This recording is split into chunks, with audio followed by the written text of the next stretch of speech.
Halo, selamat pagi anak-anak. Pagi, Bu. Sebelum itu, Assalamualaikum warahmatullahi wabarakatuh. Waalaikumsalam warahmatullahi wabarakatuh. Nah, sebelum memasuki pelajaran kita pada hari ini, Ibu akan memperkenalkan diri Ibu dulu terlebih dahulu. Perkenalkan, nama Ibu Dita Parisa. Nah, jadi sebelum itu kita absen terlebih dahulu. Yang pertama, Ria Izati, Ibu Aulia.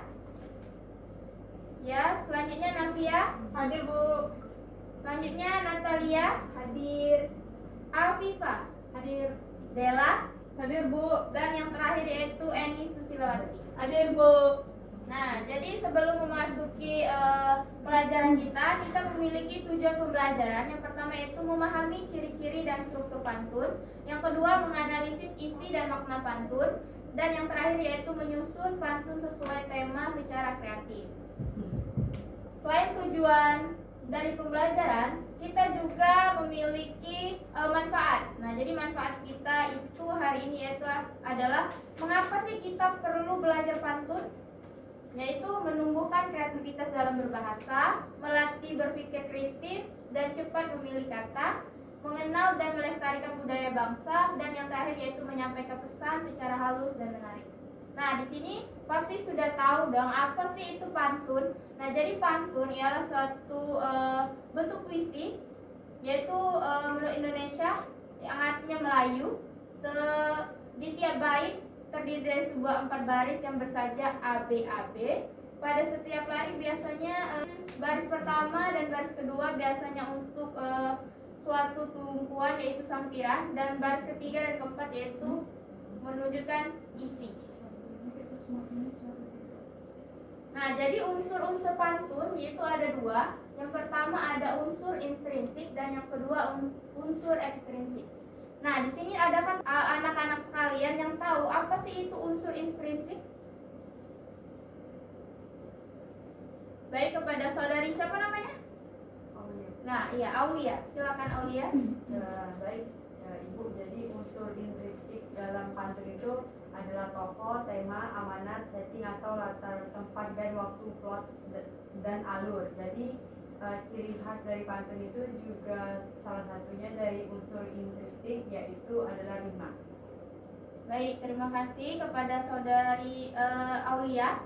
Selanjutnya itu ada unsur ekstrinsik. Nah, yaitu unsur yang merupakan unsur yang berasal dari luar struktur pantun. Unsur ekstrinsik ini bisa disebut juga latar belakang atau sebuah keadaan yang menyebabkan terbentuknya pantun. Baik, selanjutnya dari unsur-unsur pantun kita selanjutnya beranjak ke ciri-ciri pantun. Nah, ciri-ciri pantun di sini ada 3. Yang pertama itu memiliki 4 baris, 2 sampiran dan 2 isi.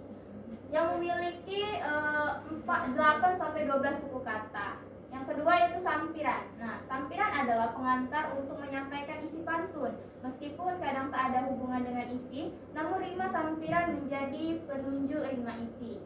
Yang ketiga yaitu berakhiran AAA atau ABAB dan juga bisa berakhiran BABA.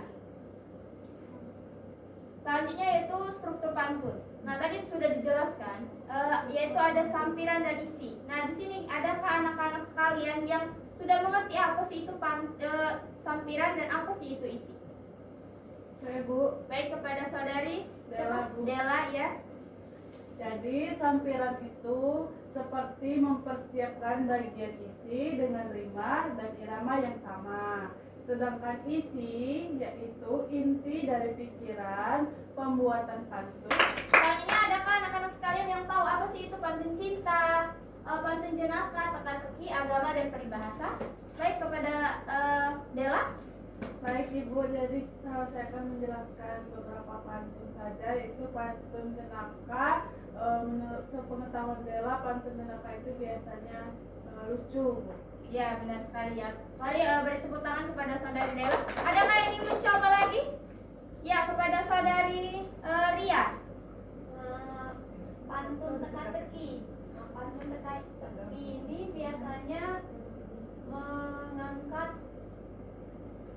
tentang pantun, tebak-tebakan, Ya, Dan yang kedua adalah pantun agama. Nah, pantun agama ini biasanya mengangkat tentang agama, nasihat dan pesan moral. Iya benar. Mari beri tepuk tangan kepada saudari Ria. Selanjutnya yaitu tinggal pantun peribahasa. Nah, adakah teman-teman atau anak-anak sekalian yang bisa menjelaskan apa sih itu pantun peribahasa dan pantun cinta?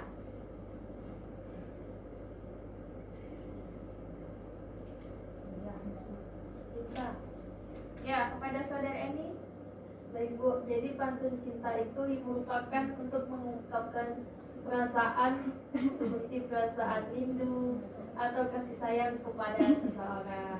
Ya, benar sekali. Selanjutnya adakah yang lagi pantun terakhir yaitu pantun peribahasa? Ya, kepada saudari Dela. Jadi pantun peribahasa itu seringkali dibuat oleh seseorang untuk menyatakan makna, pepatah, semboyan, hingga ungkapan. Nah, baik, beri tepuk tangan untuk kita semua. Nah, jadi sudah tahu apa sih itu pantun dan jenis-jenis pantun. Nah, selanjutnya yaitu contoh pantun kiasan. Contohnya itu berjalan dalam gelap, dapatkan ular warna hitam. Berkenalan tanpa menatap, bagai meraba dalam kelam. Nah, itu contoh pantun dari kiasan. Selanjutnya ada contoh pantun dari cinta, yaitu walaupun laut di kayu, tapi mengapa terasa rata? Walaupun kamu jauh, tetapi mengapa aku cinta? Baik, selanjutnya itu adalah latihan membuat pantun. Nah, tadi kan anak-anak sekalian sudah tahu jenis-jenis pantun. Nah, di sini Ibu memberikan latihan supaya kalian bisa membuat pantun dari 7 jenis-jenis pantun tersebut. Dan tuliskan juga maknanya dari pantun yang telah kalian tulis. Baik, waktu pengerjaannya itu selama 10 menit. Bagi anak-anak selama mengerjakan, terima kasih.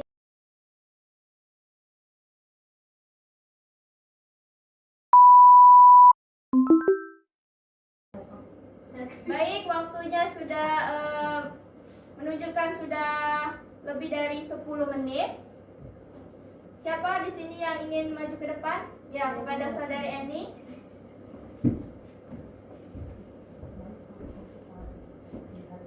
Baik, terima kasih Bu. Jadi di sini saya akan menyampaikan tentang pantun nasihat, pantun teka-teki, dan pantun peribahasa. Yang pertama itu ada pantun teka-teki. Kalau Tuan sekuat halilintar, pakai baju begitu gaya. Kalau Tuan memang pintar, hewan apa yang sangat kaya? Kambing. Aku. Apa? Beruang. Benar. Mari tepuk tangan kepada saudari Eni dan juga kita. Jadi makna dari pantun teka-teki tersebut yaitu bermakna menghibur sambil mengajak berpikir dengan nada menggoda orang yang merasa pintar. Baik, kepada saudari Dela.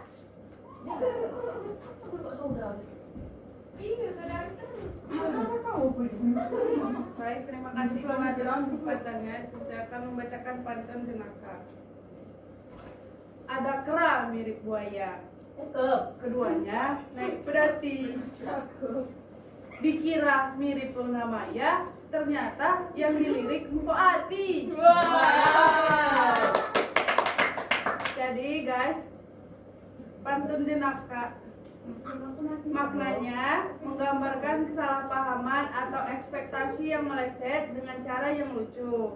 Ada harapan bertemu seseorang yang menarik secara fisik, tapi kenyataannya jauh berbeda, dan itu disampaikan dengan gaya jenaka. Terima kasih Bu. Terima kasih Dela. Selanjutnya Ria, kepada Ria, silakan untuk menyampaikan pantunnya. Harusnya ini lagi ketawa tuh. Ada Baik, di sini saya akan Mohon kondusif duluan anak. Baik, di sini saya akan menyampaikan pantun tentang agama. Ketika peniti patah, jangan gantikan dengan busa. Ketika hati melemah, jangan lupakan yang Maha Esa. Baik, maknanya adalah pantun ini mengajarkan bahwa dalam kondisi sulit atau saat kehilangan semangat, jangan menggantinya dengan pelarian yang tidak tepat.